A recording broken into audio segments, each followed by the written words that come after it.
This has to be one of the best directs, because we finally got Mario Baseball. Mario Baseball?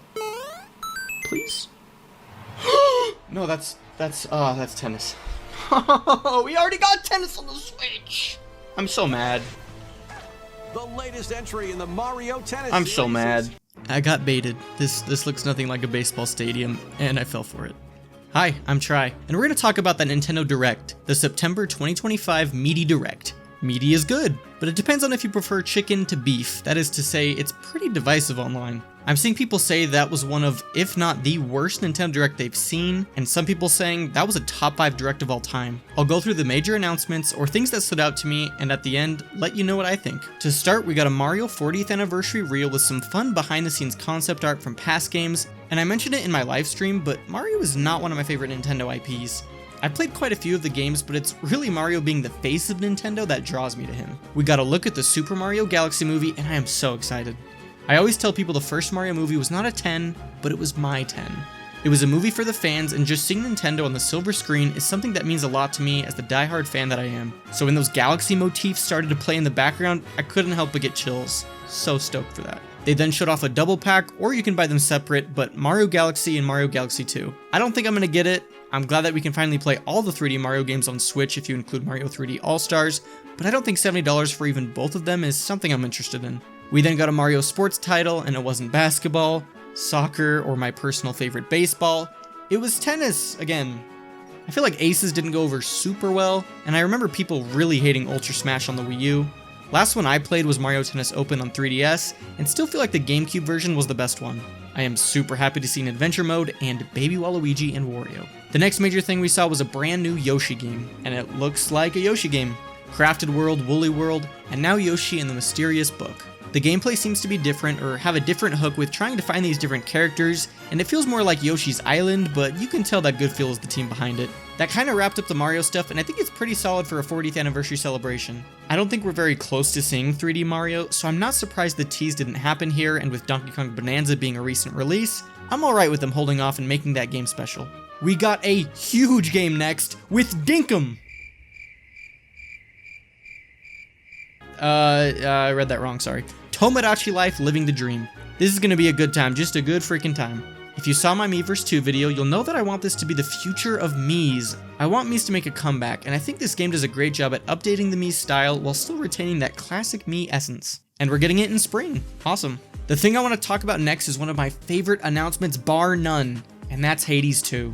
For so long, Indie Showcase after Partner Showcase after Main Direct, I just wanted Silksong and Hades 2.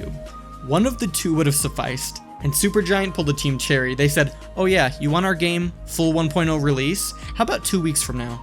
Give you a little extra time to beat Silksong. Yes please. I loved Hades, and it was my game of the year for 2020, and people that played Early Access are saying that this is a worthy successor, and I can't wait to jump in. Not shortly after, we saw some of the most cursed character models I have ever seen in my life. People probably love this, but I am scared. It's the small eyes and the big teeth, and this. These hyper-realistic hairs on a baby clay face. It's just wrong, I'm sorry. Game will probably be good though. I haven't played Dragon Quest, but I hear great things about the series. The Virtual Boy made a surprise appearance, and I mean surprise appearance. When we refer to Nintendo coming out of left field, Exhibit A. I mean, nobody asked for this, but it's kinda cool it's here, I guess. I think I would have rather gotten like 3 more GameCube titles announced for NSO plus Expansion Pass, but it is what it is. The next tentpole release we saw in the Direct was Metroid Prime 4. We saw like 15 seconds of it, but those were some exciting 15 seconds. Samus is sporting a freaking bike, and she looks so sick while doing it. I'm getting big Mass Effect 1 vibes here, where you travel on planets in a vehicle, then hop out to continue the mission. Super stoked to see how this game turns out, and it's gonna be here in December. By the skin of their teeth, they made 2025. Donkey Kong Bonanza got some free DLC, and I love seeing DK Island. I don't know if I'd enjoy Bonanza in a roguelike. It seems like since Balatro, everyone is pushing the boundaries on what could be a roguelike, and some work, some don't. I don't think I'll be picking this up, but I'm curious to see what people will think after playing it for a while. After that, we saw a Pokemon spin-off. Was it Animal Crossing? Was it Minecraft? Was it Pokepark Wii Pikachu's Adventure but you're Ditto pretending to be a small child? Yes, D, all of the above. I didn't really see anything here in specific that excites me. Kinda feels like a jack of all trades, master of none, and I'm waiting to see a real hook that separates this game from other farming sims besides it's Pokemon. Which hey, maybe that's enough. Pokémon Legends ZA got another trailer before we see it launch in October, and I am so excited for this game. We saw the Kalos starters as Megas, they are looking awesome. And then the Pokemon Company took a big ol' Garbodor dookie on this by announcing $30 DLC the day the game comes out. Like, they couldn't hold off a few months to pretend this thing wasn't done being made the day the game came out. I really hope it doesn't gatekeep a ton of game, but I'm not holding my breath. The last major third-party thing we saw was from Capcom, the Resident Switch third-party heroes, and they're like, you know that new Resident Evil game coming out? Yeah, play Requiem on Switch 2 the same day as everyone else. You know what? Play Resident Evil 7 and 8 too while you're at it. I haven't played any of these games because I'm a pansy and would rather experience horror games through a YouTuber's playthrough, but maybe I'll put it on my big boy triangle pants and give it a go when they drop this upcoming February. For the last announcement, just a few words from myself on my expectations for this Direct and what I wanted to see. It was one of 5 things. If I got one of these 5, I was going to be pleased with this Direct. Mario Baseball, a game from Monolith Soft, Animal Crossing, Fire Emblem, or Hades 2.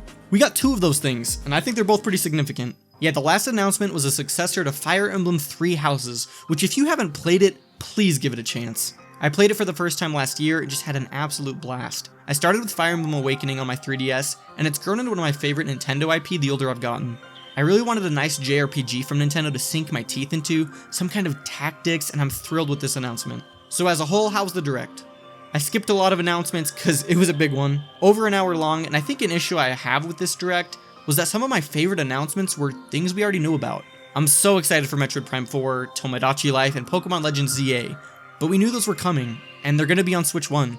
Kinda takes a bit of life out of Switch 2 knowing it's not necessary to play those games. We did get quite a few new announcements for Switch 2 exclusively, such as Mario Tennis Fever, Yoshi and the Mysterious Book, a Dragon Quest remake, Pokopia, and Fire Emblem Fortune's Weave. Are these exclusives heavy hitters? Not in most people's eyes. I think Fire Emblem is, but I don't think a ton of people would agree with that. I think the Direct was a solid B. It had some good showings and was paced pretty well given how long it was. I also just wanted to shout out this awesome infographic made by Tucker Hazel over at Backlog Banter. It does a good job of showing games that have been announced for either Switch 1 or Switch 2, and when you can expect them to release based on the information we have so far. A link to his post can be found in the description, so check it out. If you enjoyed this video, consider subscribing. In terms of frequency, I upload every single week. Huge thanks to my patrons who support me here on YouTube and on Patreon. You guys are helping me get one step closer to my dream of doing YouTube full time. If you want to help me achieve my dream, I'd really appreciate your support. Links to my Patreon, YouTube memberships, and Discord server are all in the description down below. If you want to see my thoughts on Hades before Hades 2 comes out, click the video that'll pop up. Thanks for watching, I appreciate you being here, and as always, thank you for all your support!